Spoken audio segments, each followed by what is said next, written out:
Andito na tayo sa bahay and i-drip acclimate na natin ang ating mga tiger barbs. Yes po, barbs po yung nalalagay ko dito. Kasi silang schooling fish, very light. May nakita kasi akong video sa YouTube na nagsuschool sila. Pero dahil nga ang mga tiger barbs ay fin nippers and a bit aggressive sila, sila lang yung pwedeng nandun sa tank. So sila lang talaga yung ilalagay ko dito sa ating drip shallow tank. Tapos dito naman tayo sa drip outdoor. Dito ko muna temporarily ilalagay ang ating mga koi hanggat sa magawa yung paglalagyan talaga nitong mga koi na to. So acclimate ko lang to. Dito ko na lang i-acclimate sa planggana yung ating mga bagong koi dahil parang nagwawala na sila din sa plastic. Para medyo makalangoy-langoy din naman sila ng very light din sa kanilang tubig galing sa pet shop.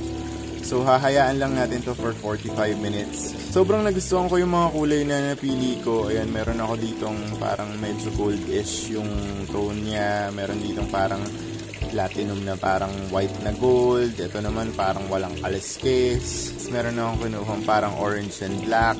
Sobrang cute nila, nakakatuwa. While on this side, naka-drip acclimation na ang ating mga tiger barbs. Ayan, dahan-dahan lang tumutulo yung tubig.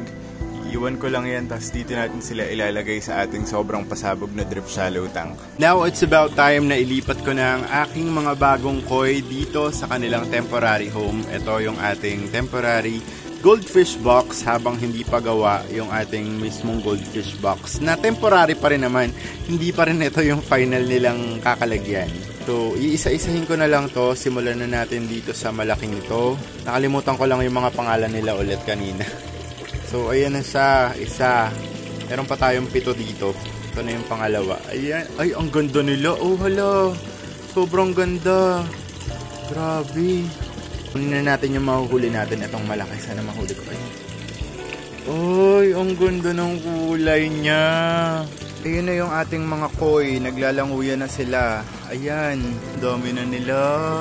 Sobrang exciting naman to. Pag mga lumaki na tong mga to, memorable to talaga sa akin. Yung moment na to, hindi ko makakalimutan. Nakakatuwa, ang ganda. Dito naman tayo sa ating mga tiger barbs. So, tapos na yung kanilang drip acclimation. Huhulihin ko na sila gamit itong malaking net.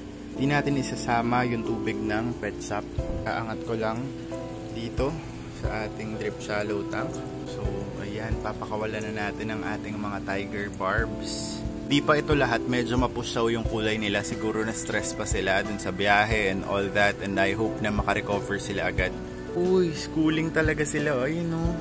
So ayun, nagsisiksikan dito yung ating mga tiger barbs. Schooling fish talaga sila. So we observe ko lang itong mga tiger barbs na to. So far, nandun sila sa gilid. Baka nahihiya pa silang mag-explore. FYI po, wala pong ibang kasamang isda itong aking mga tiger barbs dito sa aking drip shallow tank. Sila lang po talaga dito. And itong mga tiger barbs na to ay magkakasama dun sa isang tank dun sa pet shop na pinagbila natin. So hahayaan ko muna sila dyan. Pag nakapag-adjust na sila, ipapakita ko sa inyo ulit.